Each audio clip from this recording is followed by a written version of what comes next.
የኢትዮጵያ ኦርቶዶክስ ቤተክርስቲያን ዓለም አቀፍ አገልግሎት በስሩም ኦቴጅ ኦርቶዶክስ ተዋሕዶ አጌንስት ጄኖሳይድ ኢን ኢትዮጵያ ኦቴጅ መግለጫ። የኢትዮጵያ ኦርቶዶክስ ቤተክርስቲያን ዓለም አቀፍ አገልግሎት በስሩም ኦርቶዶክስ ተዋሕዶ አጌንስት ጄኖሳይድ ኢን ኢትዮጵያ ኦቴጅ መግለጫ። በዛሬው ዕለት የኦቴጅን የመጨረሻ መግለጫ እናቀርባለን። የምናተኩርባቸው ቁም ነገሮችም ከዚህ በታች የተዘረዘሩት ናቸው። አንደኛ፣ ኦቴጅ ማን ነው? ሁለተኛ፣ ለምን ተመሰረተ? ሶስተኛ፣ ኦቴጅ የተቋቋመበት ዋነኛ ዓላማ። አራተኛ፣ ድርጅቱ የተመሰረተበት ሂደት። አምስተኛ፣ ያከናወናቸው ተግባራት። ስድስተኛ፣ ተግዳሮቶቹ። ሰባተኛ፣ የፋይናንስ ሪፖርት ናቸው። በቅደም ተከተል ስንሄድባቸው በቀዳሚነት የምናገኘው ኦቴጅ ማን ነው የሚለው ነው።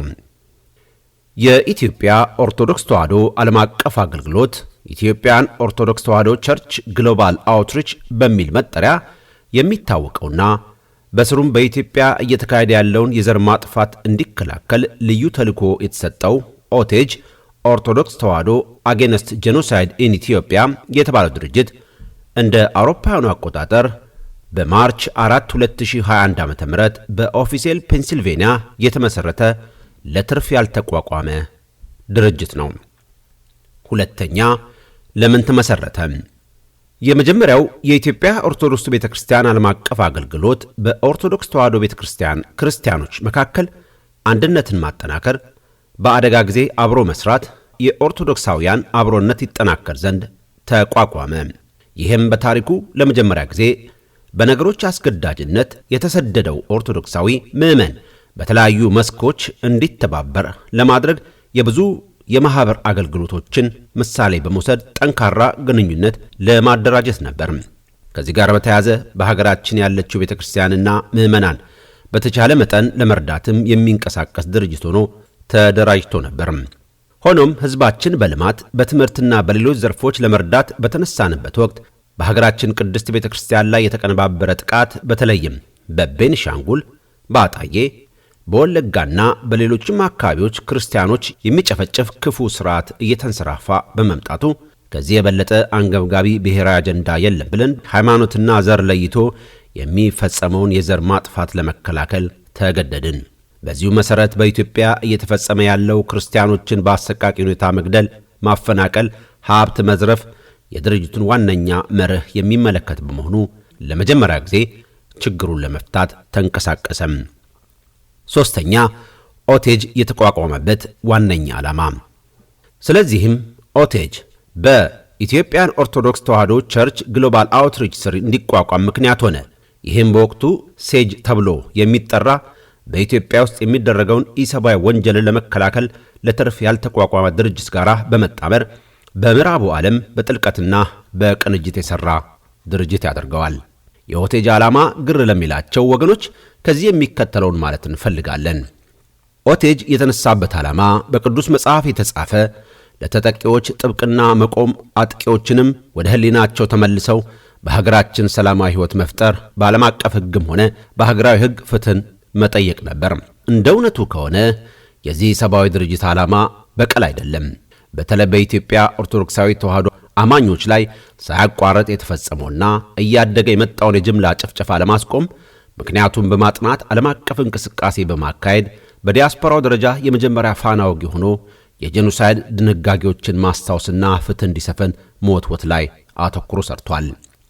በሀገራችን ኢትዮጵያ እየተፈጸመ ያለውና እስካሁኗ ሰዓት ያልተቋረጠው የጅምላ ጭፍጨፋ በኦርቶዶክሳዊነታቸውና በጎሳቸው የሚደርስባቸው ሞት፣ እንግልት፣ ስደት በማሰብ ድምፅ ልንሆንላቸው፣ ጥቃቱ እንዲቆምና ጥፋተኞች በፍትህ እንዲዳኙ፣ ተጎጆች እንዲካሱ ጥረት ለማድረግ ተንቀሳቅሷል።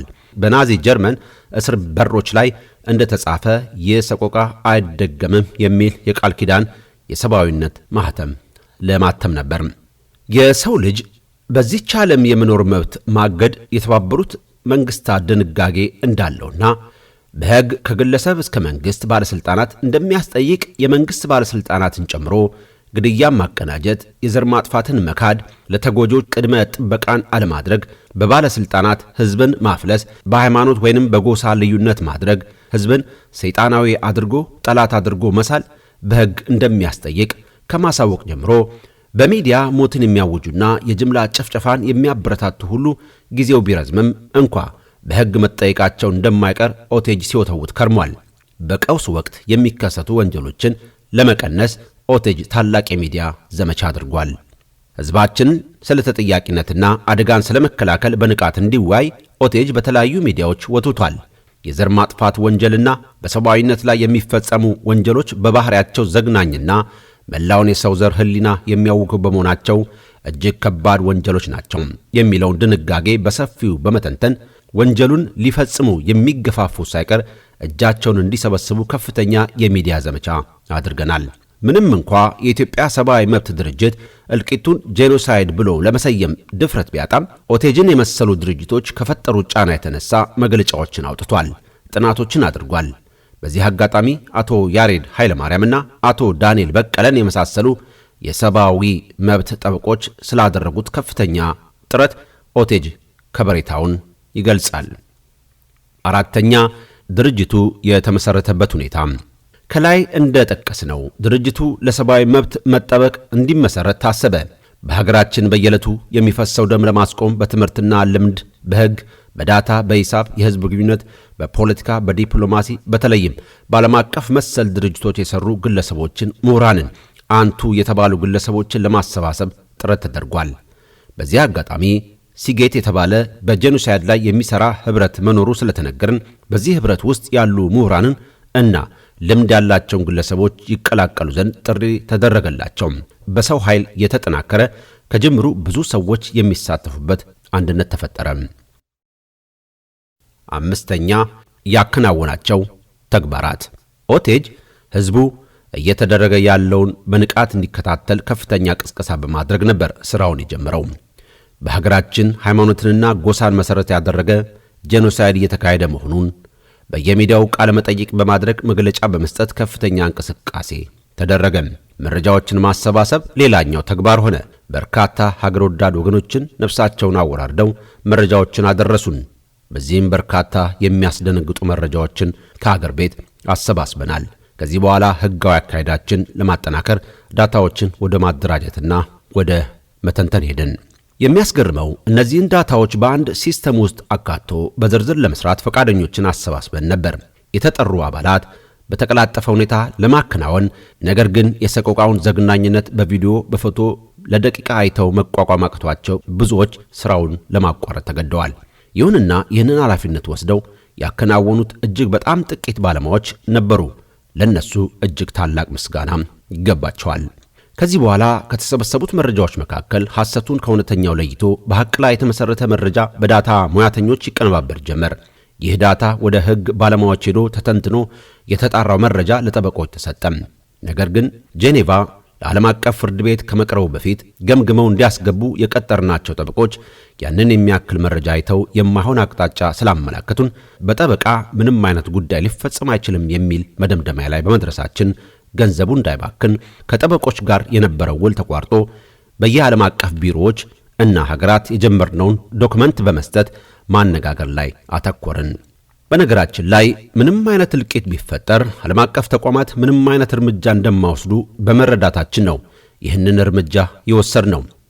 ይህም ቢሆን በእኛ በኩል ያለውን ለመወጣት ብቻ ለተባበሩት መንግስታት ዋና ጸሐፊ ሴክሬታሪ ጄኔራል ኦፍ ዘ ዩናይትድ ኔሽን አንቶኒዮ ጉተረስ በእጃቸው ደብዳቤ ተሰጥቷቸዋል። ዩናይትድ ኔሽን ክራይምስ አጌንስት ሁማኒቲ በአካል ሄደን የኢትዮጵያ ጉዳይ የያዘችውን ግለሰብ በእንግሊዝኛ፣ በፈረንሳይኛ በእንባና በጥልቅ ስሜት አስረድተናል። በትግራይ ጦርነት ምክንያት ለተቋቋመው የጄኖሳይድ አጣሪ ኮሚቴ ዘ ወርልድ ካውንስል ኦፍ ቸርችስ WCC ዋናውን ዳይሬክተር በአካል አነጋግረናል። ዘ ዩሮፒያን ዩኒየን በአካል፣ ዩጋንዳ ገቨርንመንት በአካል ተገኝተናል። ኢንተርናሽናል ክራይም ኮርት ICC ድረስ በመሄድ ጉዳዩን ለማስረዳት ብንሞክርም ኢትዮጵያ የሮም ስታቹ ፈራሚ ስላልሆነች ሊቀበሉን አልቻሉም። ከዚህ በተጨማሪም ለኦሪየንታል ኦርቶዶክስ ህብረት አልተቀበሉንም። ለክርስቲያን መገናኛ ብዙሃን ዩናይትድ ኔሽን ክራይም አገንስት ሂውማኒቲ 18 ጊዜ ኢሜል አድርገናል።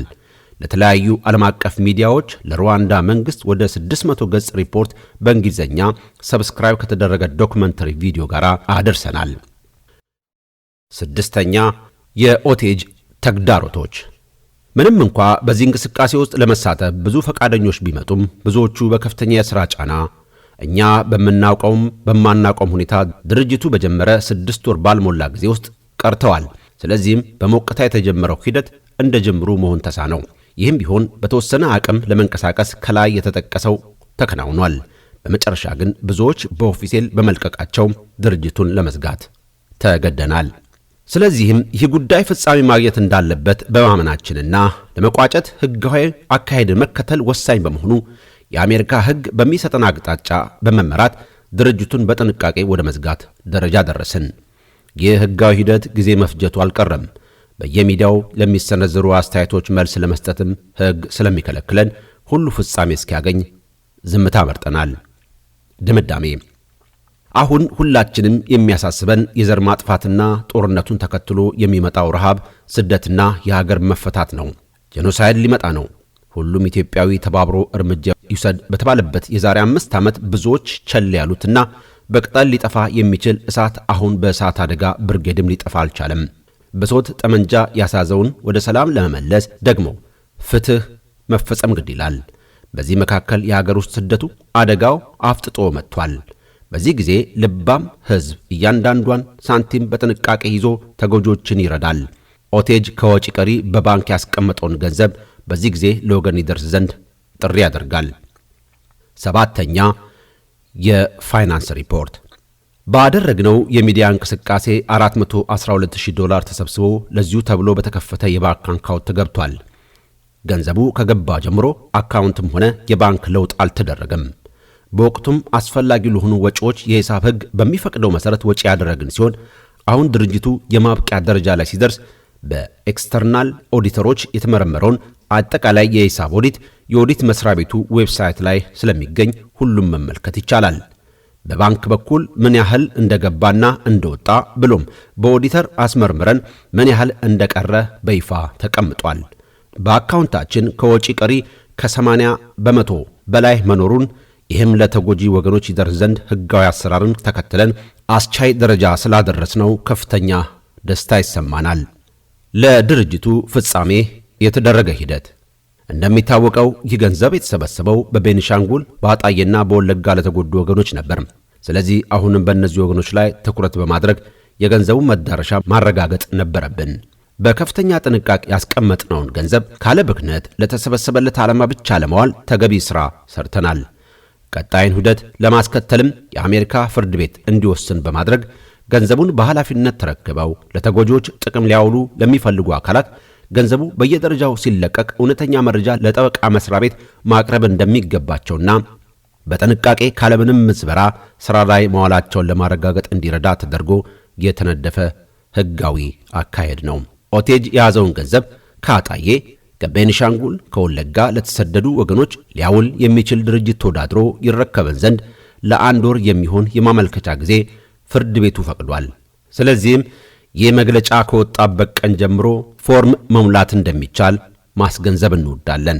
በፍርድ ቤቱ ውሳኔ መሰረት የሚከተለው መስፈርት የሚያሟሉ በአሜሪካ ውስጥ የተመሰረቱ ወይንም የተመዘገቡ አትራፊ ያልሆኑ ድርጅቶች ብቻ ገንዘቡን በታማኝነት ወስደው ከዚህ በታች ለተዘረዘሩ ዓላማዎች ብቻ እንዲያውሉ ፍርድ ቤት ወስኗል። አንደኛ፣ በአሜሪካ በ501c ተመዝግበው 5 ዓመታት የሞላቸው። ሁለተኛ፣ ኢትዮጵያ ውስጥ ረድተው የሚያውቁ። ሶስተኛ፣ ከኢትዮጵያ ኦርቶዶክስ ተዋሕዶ ቤተክርስቲያን ጋር ግንኙነት ያላቸው። አራተኛ፣ ገንዘቡ ኢትዮጵያ ውስጥ ከቤኒሻንጉል ከአጣዬና ከወለጋ ለተሰደዱት ተጎጂዎች ብቻ መዋል የሚችሉ። አምስተኛ፣ ገንዘቡን ፍርድ ቤቱ ለወሰነው በሕክምና በመጠለያ ወይም በምግብ ላይ ብቻ አተኩረው ለመርዳት ፈቃደኞች የሆኑ። ስድስተኛ፣ እርዳታውን ከረዱ በኋላ ለፍርድ ቤቱ ወይንም ለጠበቃው መስሪያ ቤት በዝርዝር ሊያሳውቁ የሚችሉ በዚህ አሰራር የዳበረ ልምድ ያላቸውና ሕጋዊ ሰነድ ማቅረብ የሚችሉ። ሰባተኛ፣ በዚህ 3 ዓመታት ውስጥ $100,000 በላይ ያንቀሳቀሱም።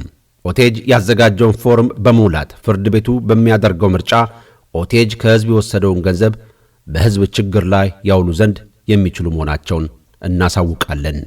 በመጨረሻ ይህንን ገንዘብ ተረክባችሁ በከፍተኛ ጥንቃቄ ለወገን ጥቅም ለማዋል ፍርድ ቤቱ የሚመርጣችሁ ውጤቱን ለሕዝብና ለፍርድ ቤት በዝርዝር ማቅረባችሁን እንዳትዘነጉ እናሳስባለን።